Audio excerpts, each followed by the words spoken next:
It's a story that the left doesn't want to touch, but it's one that has outraged Canadians of every stripe.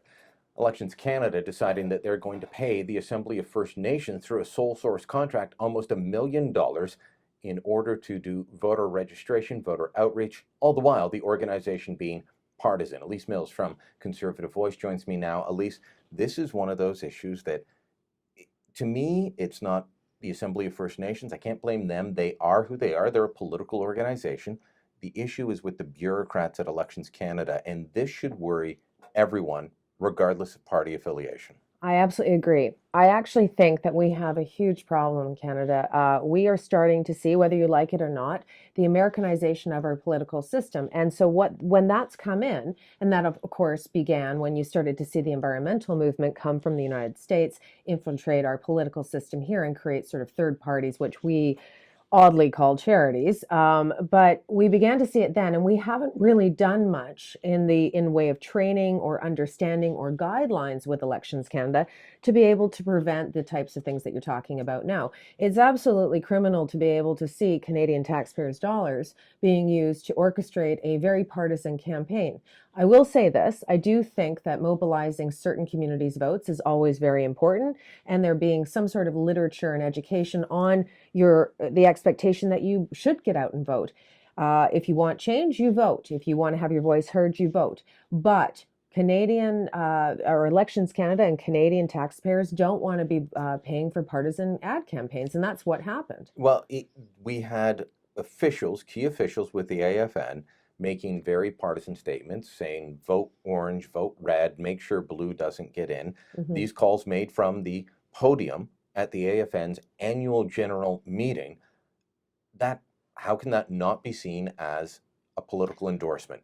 I think it actually runs a lot deeper than that. I am very impressed by some of the Aboriginal youth that when you look at what they were able to achieve, they actually moved that away from any partisanship whatsoever.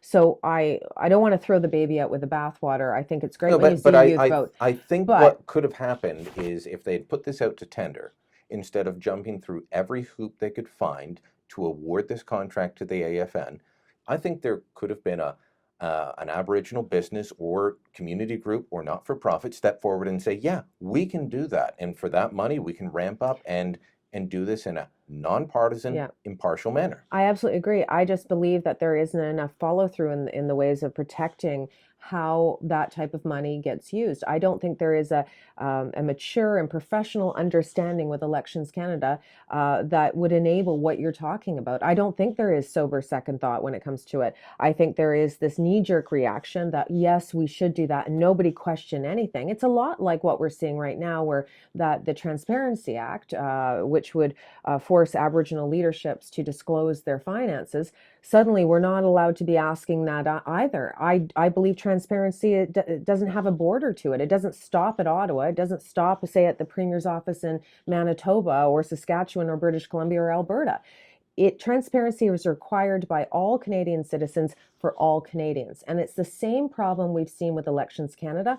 I also think that they're just ill-equipped to even manage that type of thought process, Brian. I may be sounding harsh, but... Well, no, this is an organization that has a history, and in my view, not a pretty one. They went after the Conservatives very hard on the In-N-Out scandal. Mm-hmm. Even though I remember getting Liberals to admit that they had participated in similar ad buys in the past, but no, this was different. They didn't go after Liberal leadership candidates. Elections Canada at its core is becoming too partisan in my view, and arrogant, because when you ask them questions, they don't feel that they have to answer. Well, I ask your viewers to take a look at Elections Canada's website and find out how many complaints they have about them ongoing right now this year. I don't know the exact total, but I know it's extremely high. It's over 1,000 complaints, isn't it? Well over 1,000 complaints from this past election. This past election, so busy are the investigators that they are having a hard time catching up to filing all the complaints that are coming onto their desk, and it has a lot to do with what happened on the ground. So this is actually a really good example. What happened on the ground in regards to Elections Canada giving that money over to AFN and to Aboriginal communities to promote increase of vote actually became a partisan or was blended into partisan activities. The same sort of thing we saw with polling stations. Your colleague Ezra Levant actually put on a fantastic video right, I would say, about 2 weeks before the election day, and it was showing how you could vote and not show your face when you were wearing a burqa. What I happened to notice in that video were liberals in red t-shirts running around handing out swag, which was like cookies and treats, and we saw that. You're not allowed to do that. You were not allowed to do that. I saw that actually at my own polling station, was liberal t-shirts everywhere.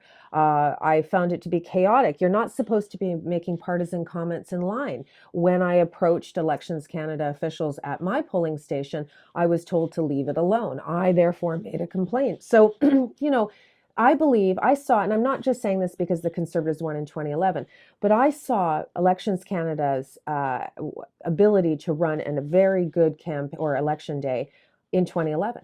There were no lineups. There were no arguments in lineups. I didn't see any disgruntled employees. I didn't see any breaches of the Elections Act, whether it was wearing paraphernalia, t-shirts, handing out swag. This time around, didn't we also catch a NDP MP walking around with swag this time? So you're dealing with an organization that really doesn't seem to train its people. These people are mainly volunteers. It's mainly a volunteer organization on the ground. You can then turn around and say, well, you have to train, you have to set those expectations up, you have to set the governance up, the accountability. But what we're talking about today reaches much higher up. It is this knee-jerk reaction. Oh, yes, give the money, it sounds good, but there's absolutely no accountability along the way, Brian. And that for me is very disappointing. What they're trying to achieve, they actually ruin, which is accountability in our voting standards and practices. Let me ask you about this, because I know you've been involved in various levels of government. Sole sourcing the contract, almost $1 million. If it's above 25,000, the regular practice is it has to go to tender. Yeah. Instead, they said, no, we want the AFN to have this. When they found out the AFN wasn't registered properly to be eligible for a sole source contract, they jumped through hoops to get that to happen. It seemed like this was decided from the beginning. This is the only way to go.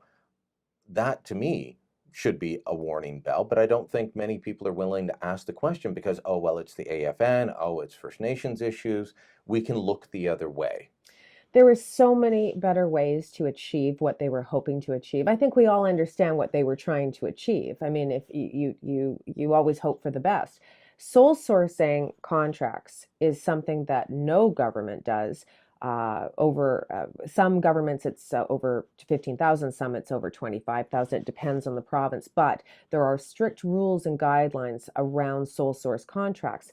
Anything beyond that is open to competitive bid, right? And also the bidder has to be a qualified candidate, which means they have to be registered. They have to be have all of their paperwork and legalities in place to meet the standards to be a contractor with any government. And it's not hard to do. And it just requires doing the paperwork. And nobody gets awarded a contract and then told to get your act together and make sure that you have all of your I's dotted and your T's crossed. So there's so many breaches that go into that. But there was other ways around it, and to sole source and assume that that was the best option, I think was completely negligent in realizing so many other companies that I can name off the top of my head that would be very happy to work with Aboriginal communities, the AFN, in being able to maximize their voter outreach. Mark Mayrand and Elections Canada, so far with the media calling, they don't feel they owe anyone answers. Do you think Parliament should call them? Should the committee call them? Or will, because the comments that were there benefited New Democrats and Liberals, do you think they'll look the other way and say, we don't need to worry about this, we don't need to call them to account now? I swear that we'll be sitting here next year getting ready, decorating our Christmas trees, and I will turn to you and say, so when do you think that request is going to happen to have an investigation? I don't think that Elections Canada is accountable. After this election and hearing more and more of these stories, I more and more realize that this is a elementary level organization that needs to go to prime time, and we need to do a lot to fix Elections Canada. And I don't think there's ever going to be an investigation about sole sourcing a contract. I don't think there's going to be investigations into the behaviors and antics of their workers at the polling stations. I don't think there's even going to be a call for greater training or governance for the next election. These are the things that we should all be worried about. Mr. Trudeau is much more worried about making sure that he gets a preferential ballot out there than actually solving the problems, the foundation of the system, that, where the system actually rests. And I don't think you can even talk about changing how we the ballot system until you talk about the foundation that's, I think, rotted at this point, or at very least fractured. All right, Alise Mills, thanks so much. Thanks, Brian. Of course, you know my view, fire Mark Mayran, but we'll see if that ever happens.